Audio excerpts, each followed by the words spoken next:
এখানে ত্রিপুরে তো আরেক ইউপিও চলছে, কথা নাই বার্তা নেই কেসটুকু দিচ্ছে, কথা নাই বার্তা নাই আমাদের যে কোনো মানুষকে নিয়ে দিচ্ছে।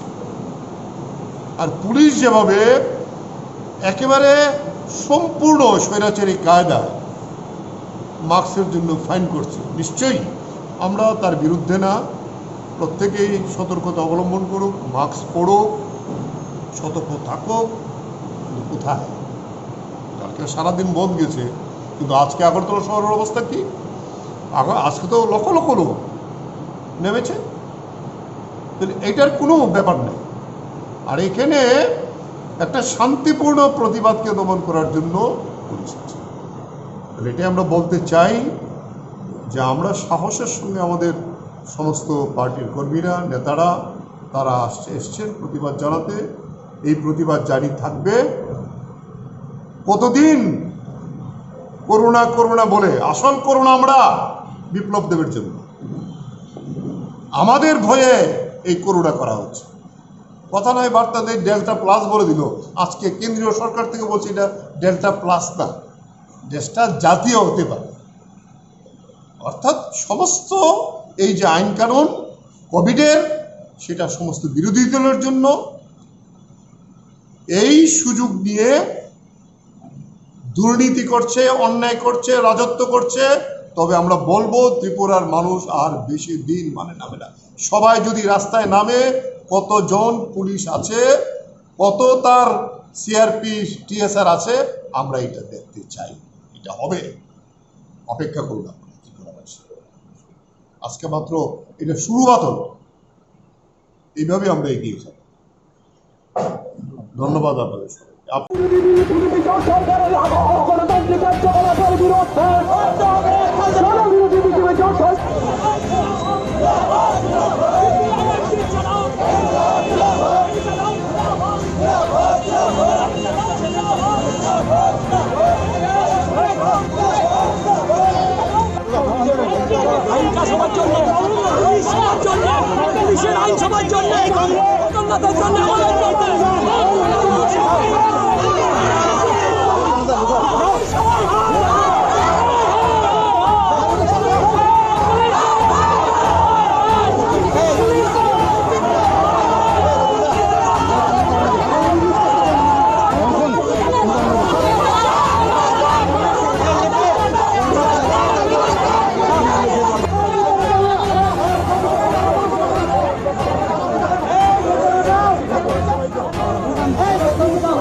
आपने परमिशन दी, आपको परमिशन मिला, अंदर है, अंदर नहीं आ रहे।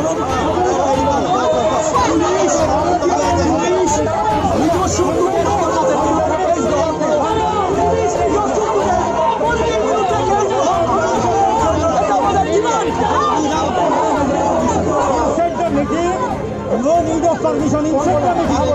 कहाँ होल स्टेटमेंट कर रहा है।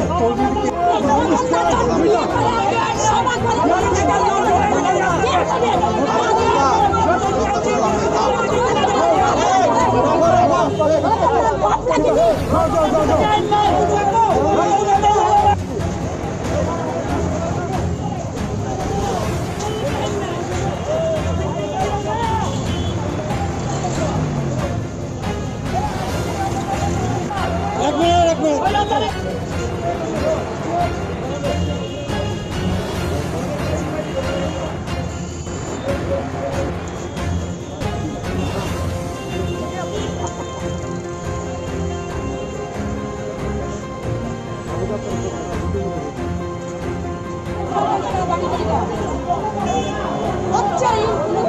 What are you? তখন পুলিশ যায় না।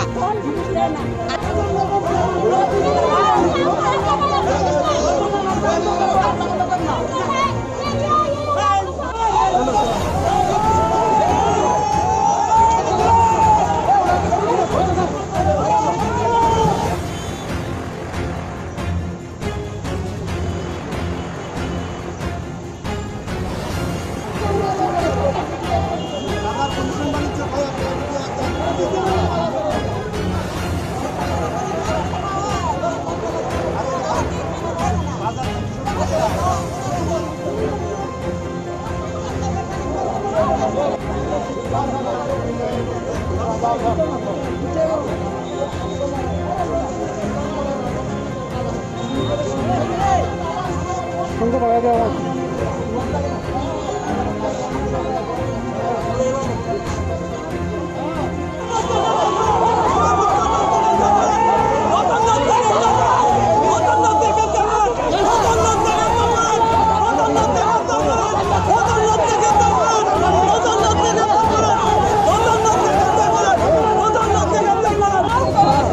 এইটা কে জবাব দিব? কিভাবে মহিলাদের খেলছে গায়ে হাত দিয়া পুলিশগিরি করতে আসে? ছিল তো অনেক করে দেশের জনগণ অসুস্থ জনগণ আর কি করবে? ছিল তো আমি ছিল উর্দি পড়ছে, উর্দির মান রাখছে না। আগামী জেনারেশনের কাছে তারা মুখ দেখাইতে পারতো না যে তারা উর্দির মান রাখছে না। তারা ছেলে মেয়েরা মুখ দেখাইতে পারতো না যে আমরা উর্দি পড়ছি, উর্দির মান রাখছি না। উর্দি পরে কেন? দেশ রক্ষা করার লিগা, দেশের অধঃপতনের দিকে ধাইলা দেওয়ার লিগা না। উর্দির মান না রাখা নিজেরা ল্যাংটা হয়ে গেছে।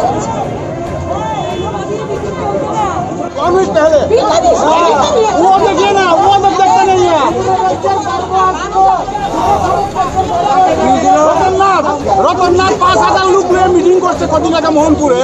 হ্যাঁ, মানুষের খাবার দিছে, তখন তারা চোখে পড়ে না। আর এখন আমরা একটা মিছিল করতাম, পারমিশন দেয় না। এটা কি ধরনের ব্যাপার? ত্রিপুরা রাজ্যে কি চলছে এগুলি? 5,000 লোক নিয়ে মিটিং করছে রতননাথ আজকের থেকে 4-5 দিন আগে। এগুলি দেখে না। আমি দেখছি, আমি বিট্রাস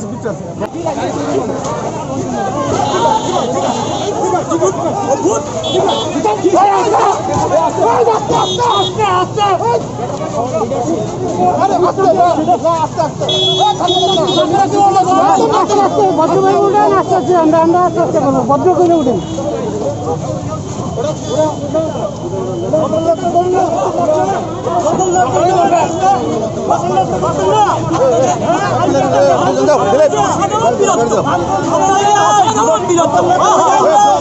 অসাধারণ বীরত্ব।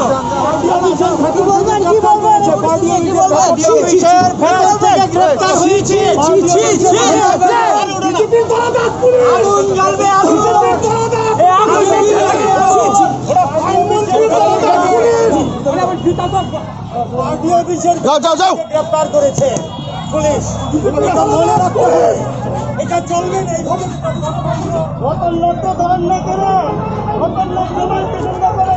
जो 144 सेक्शन लगा हुआ है का, उसमें कोई भी पॉलिटिकल सोशल गैदरिंग अलाउड नहीं है, ना क्लोज में ना ओपन स्पेस में।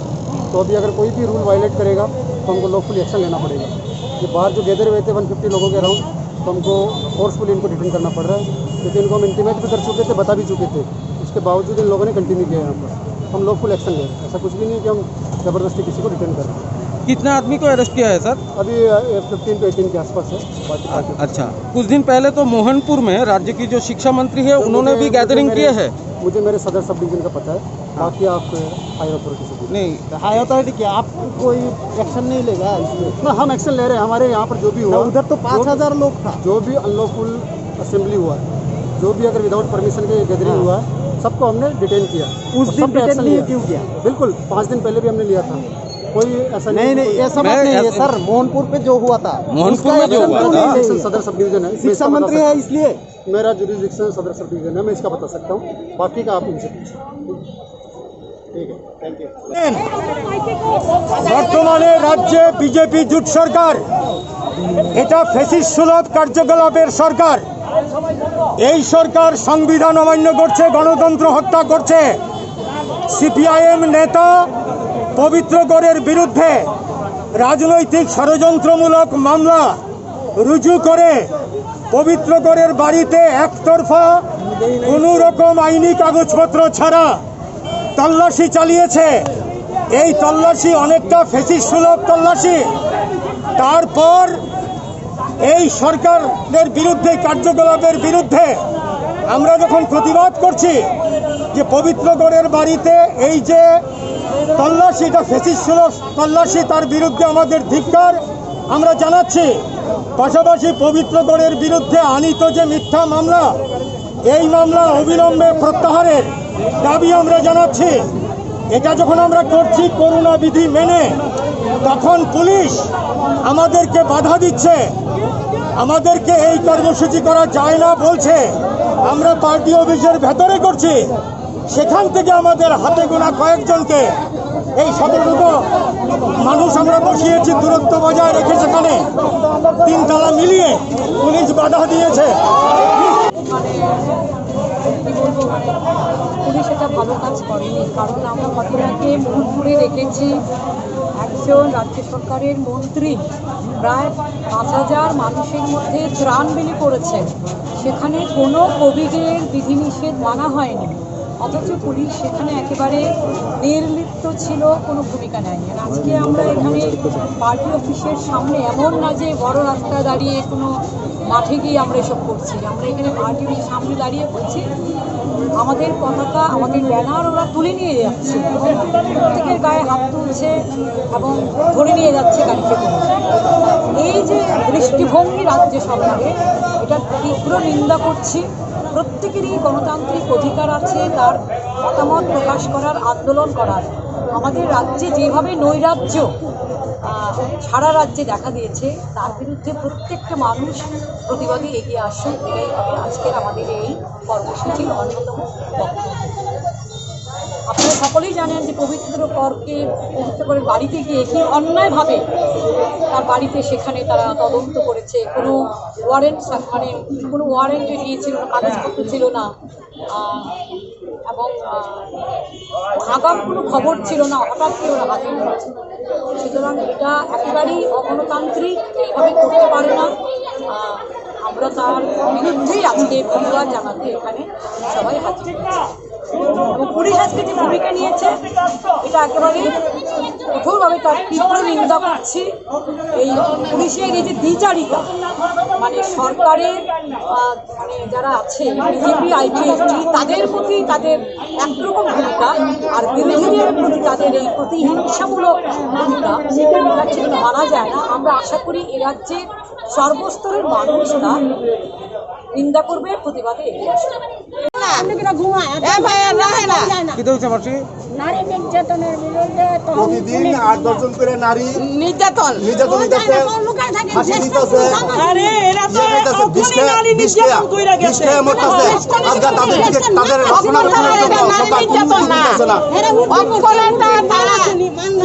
খুন সন্ত্রাস আছে, লুট রাস্তা আছে।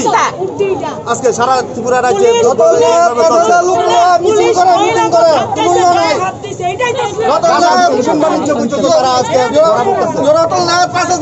মিটিং করে, তার কোনো প্রতিবাদ নাই। পুলিশ চোখে কালা কাপড় করছে, বাইরে রাখছে। কাতলা মাছ ধরনের কোনো ক্ষমতা নাই, এই কাতলা মাছের মাথায় ধরনের কোনো ক্ষমতা নাই। আর পুলিশ এনে দলদাস হয়ে আছে, পুলিশ এনে দলদাস। এই যে কোটি টাকার যে গাঁজা ধরা হইতেছে, এই গাঁজাগুলি কোথায় যাচ্ছে? এই গাঁজার কমিশন কোথায় যাচ্ছে? গাঁজার কমিশন সব জনগণ জানতে চাইতেছে, 37 লক্ষ ত্রিপুরার জনগণ জানতে চাইতেছে এই যে গাঁজা কোটি টাকার যে গাঁজা ধরা হইতেছে, এই গাঁজাগুলি কোথায় যাচ্ছে? সিজ করার পরে সব পুলিশের কমিশন 37 লক্ষ জনগণ ত্রিপুরা। এই বিষয়টা তো আমি পেছনে ছিলাম।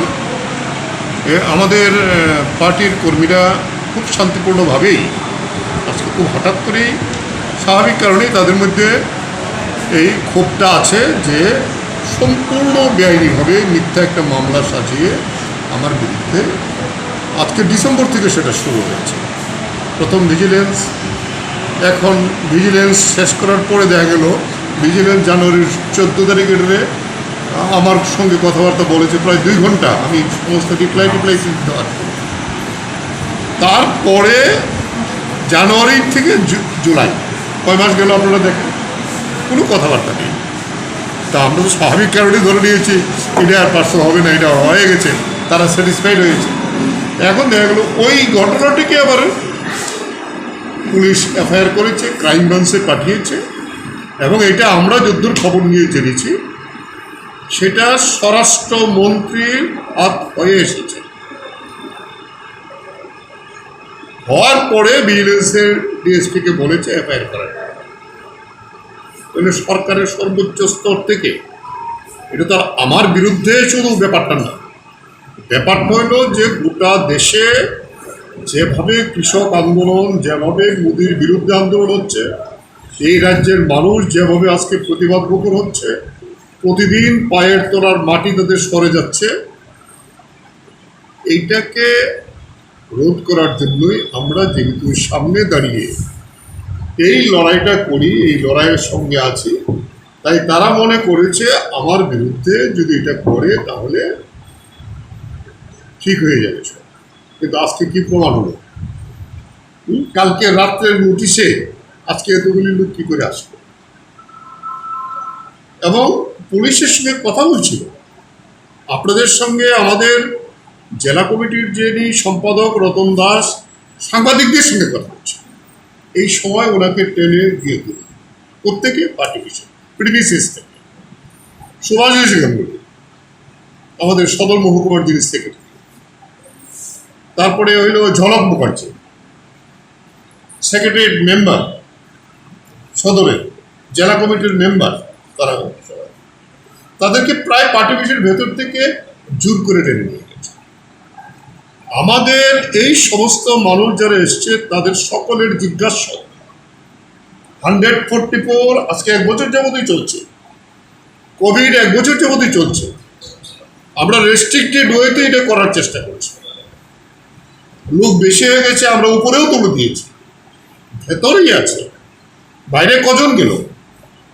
কিন্তু আমরা দেখছি আইনমন্ত্রী তাদের কথা অনুযায়ী 5000 লোক, এবং আপনাদের মারফতে আমরা দেখলাম মুখে কোনো মাস্ক নেই, যারা এসেছে তাদেরও নেই। তাহলে সেই জায়গাতে দাঁড়িয়ে তারা করতে পারে। স্বরাষ্ট্রমন্ত্রী, মুখ্যমন্ত্রী প্রতিদিন আইন ভাঙছে। শ্যামাপ্রসাদ মুখার্জির তারা জন্মদিন পালন করবে, সব জায়গায়, এই আগরতলা শহর সহ সব জায়গায় তারা প্রকাশ্যে মিটিং করবে। এই পুলিশ কোথায়?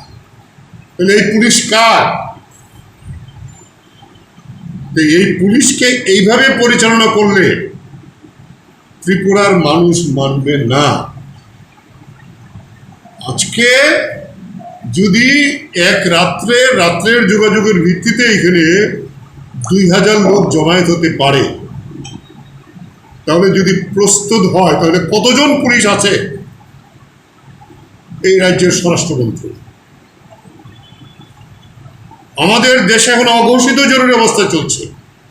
এই যে স্ট্যান স্বামীকে যে মেরে ফেললো কারাগারের মধ্যে, তিনি একজন 84 বছর বয়স্ক মানবাধিকার কর্মী। তিনি উপজাতিদের অধিকার রক্ষার জন্য গোটা দেশের কাছে একটি প্রতিবাদী মুখ। 84 বছর বয়সে ওনাকে পায়ে শিকল দিয়ে জেলখানায় রাখতে হবে। ওনার কোভিড হয়েছে, চিকিৎসার সুযোগ পায়নি। এই খুনের জন্য দায়ী অমিত শাহ, এই খুনের জন্য দায়ী ইউপি অ্যাক্ট। এখানে ত্রিপুরায় তো আরেক ইউপিও চলছে, কথা নাই বার্তা নেই কেস টুকে দিচ্ছে, কথা নাই বার্তা নাই আমাদের যে কোনো মানুষকে নিয়ে দিচ্ছে। আর পুলিশ যেভাবে একেবারে সম্পূর্ণ স্বৈরাচারী কায়দা মাস্কের জন্য ফাইন করছে, নিশ্চয়ই আমরা তার বিরুদ্ধে না। প্রত্যেকেই সতর্কতা অবলম্বন করুক, মাস্ক পরো, সতর্ক থাকো। কিন্তু কোথায়? কালকে সারাদিন বোম গেছে, কিন্তু আজকে আগরতলা শহরের অবস্থা কি? আজকে তো লক্ষ লক্ষ লোক নেমেছে, এটার কোনো ব্যাপার নেই। আর এখানে একটা শান্তিপূর্ণ প্রতিবাদকে দমন করার জন্য পুলিশ আছে। এটাই আমরা বলতে চাই যে আমরা সাহসের সঙ্গে আমাদের সমস্ত পার্টির কর্মীরা, নেতারা তারা এসছেন প্রতিবাদ জানাতে। এই প্রতিবাদ জারি থাকবে কতদিন? করোনা করোনা বলে, আসল করোনা আমরা বিপ্লব দেবের জন্য, আমাদের ভয়ে এই করোনা করা হচ্ছে। কথা নয় বার্তা দিয়ে ডেল্টা প্লাস বলে দিল, আজকে কেন্দ্রীয় সরকার থেকে বলছে এটা ডেল্টা প্লাস না, দেশটা জাতীয় হতে পারে। অর্থাৎ সমস্ত এই যে আইন কানুন কোভিডের, সেটা সমস্ত বিরোধী দলের জন্য। এই সুযোগ নিয়ে দুর্নীতি করছে, অন্যায় করছে, রাজত্ব করছে। তবে আমরা বলবো ত্রিপুরার মানুষ আর বেশি দিন মানে নামে না। সবাই যদি রাস্তায় নামে, কতজন পুলিশ আছে, কত তার সিআরপি টিএসআর আছে, আমরা এটা দেখতে চাই। এটা হবে, অপেক্ষা করব ত্রিপুরাবাসী। আজকে মাত্র এটা শুরুয়াত হলো, এইভাবে আমরা এগিয়ে যাব। ধন্যবাদ।